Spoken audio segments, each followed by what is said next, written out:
एक जंगल में छोटी सी झोपड़ी में जैक नाम का लड़का अपनी माँ के साथ रहता था। एक दिन उसकी माँ ने कहा कि घर में राशन खत्म हो गया है, गाय को बेच आओ। वो अभी गाय को लेकर बाजार जा ही रहा था कि एक अजीब सा आदमी जैक से मिला।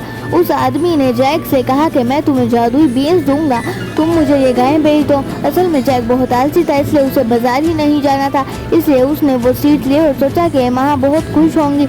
जब जैक चिल्लाते चिल्लाते घर गया तो उसकी माँ को लगा कि जैक गाय को बेच कर आया होगा अच्छे दामों। लेकिन जब जैक ने वो बीन्स माँ को दिए तो माँ ने वो बीन्स गार्डन में फेंक कर जैक को कमरे में जाने का कहा और कहा कि जैक को खाना भी नहीं मिलेगा। अगली सुबह जब जैक कमरे के बाहर आया तो उसने एक बहुत बड़ा नीम का पेड़ अपने गार्डन में देखा। जैक ने देर ना करते हुए उस नीम के पेड़ की टेढ़ी मेढ़ी टहनियों पर चढ़ना शुरू किया और वो ऊपर ही ऊपर चढ़ता गया जब तक कि एक अजीब सा महल बादलों के ऊपर ना आ गया। जैक बादलों के ऊपर एक अजीब से महल को देखकर हैरान हुआ और जैक ने उस अजीब से महल के दरवाजे पर खटखटाया तो एक बहुत बड़ी औरत बाहर आई। उस बहुत बड़ी औरत ने जैक को अंदर आने दिया और कहा कि मेरे शोहर को छोटे बच्चे बहुत पसंद है, तुम खाना खाकर यहाँ से जल्दी से चले जाना। तभी उन्हें एक आवाज आई, मुझे बच्चे की खुशबू आ रही है, कच्चा या पक्का कुछ भी चलेगा। आज तो मैं उसे ढूंढ कर ही दिखाऊं। तभी वो औरत जैक को जल्दी से ओवन के अंदर छुपने का कहती है और जैक देर ना करते हुए ओवन के अंदर छुप जाता है। कुछ ही देर में वहाँ दरिंदा आता है और वो कहता है मुझे बच्चे की खुशबू आ रही है। उसकी बीवी कहती है अरे कौन सा बच्चा, आप बैठें और खाना खाएं।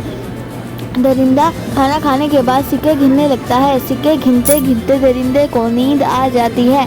तभी दरिंदे के सोने के बाद जैक वहाँ आता है और बोरी को उठाकर वहाँ से नीचे जाने लगता है और वो फिर से अमीर हो जाते हैं।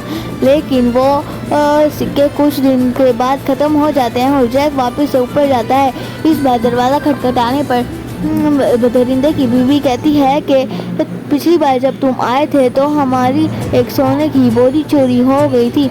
जैक कहता है मुझे इस बारे में कुछ नहीं पता। फिर भी दरिंदे की बीवी नरम दिल से जैक को अंदर आने देती है।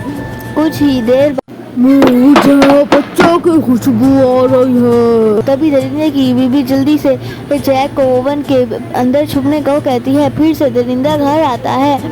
फिर से बीवी कहती है कि कौन सा बच्चा, आप यहाँ बैठें और खाना खाएं। खाना खाने के बाद दरिंदा सोने की मुर्गी को अंडे देने का कहता है और दरिंदा सो जाता है। कुछ ही देर में जैक बाहर आता है और सोने की मुर्गी को उठाकर नीचे जाने लगता है। जैक मुर्गी उठाकर वहाँ से भागने लगता है और वापस से उसकी माँ और वो अमीर हो जाते हैं। लेकिन जैक बहुत लालची था, इसलिए उसने एक बार फिर से अपनी किस्मत आजमाने का सोचा और वो उसकी लालच उसे वापस से ऊपर खींच लाई। लेकिन इस बार जैक बिना बताए खिड़की से घर के अंदर चला गया और दरिंदे की बीवी से छुपते हुए टोकरी के पीछे छुप गया। कुछ ही देर में दरिंदा वहाँ पहुँचा। मुझे बच्चे की खुशबू आ रही है। उसकी बीवी ने इस बार जैक को पकड़वाने का कहा और कहा कि बच्चा ओवन में है, लेकिन ओवन में जैक नहीं था। फिर दरिंदे ने एक और सोने की चीज़ मेज पर रखी और उसे सुबह बजाने का कहा और दरिंदा सो गया। जैक वापस आया और उसे ये चीज़ किसी भी तरह चाहिए थी, लेकिन जब उसने ये चीज़ उठाई तो वो बजने लगी और दरिंदा उठ गया। जैक वहाँ से तेज़ी से भागने लगा और भागते भागे नीचे उतरने लगा, लेकिन दरिंदा भी उसके पीछे आ रहा था। जैक जल्दी से बीन्स से नीचे उतरा और जैक ने वो बीन्स का पेड़ काट दिया।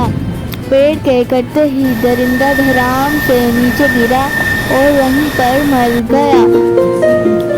जैक को अपने किए पर बहुत अफसोस हुआ और उसने अपनी माँ से वादा किया कि वो अब से चोरी नहीं करेगा और मेहनत करेगा। उस दिन के बाद से जैक ने बहुत मेहनत की। तो दोस्तों, आपको ये कहानी कैसी लगी कमेंट्स में बताएं। लाइक शेयर एंड सब्सक्राइब करना मत भूलना। Thanks for watching. See soon bye bye. शुक्रिया।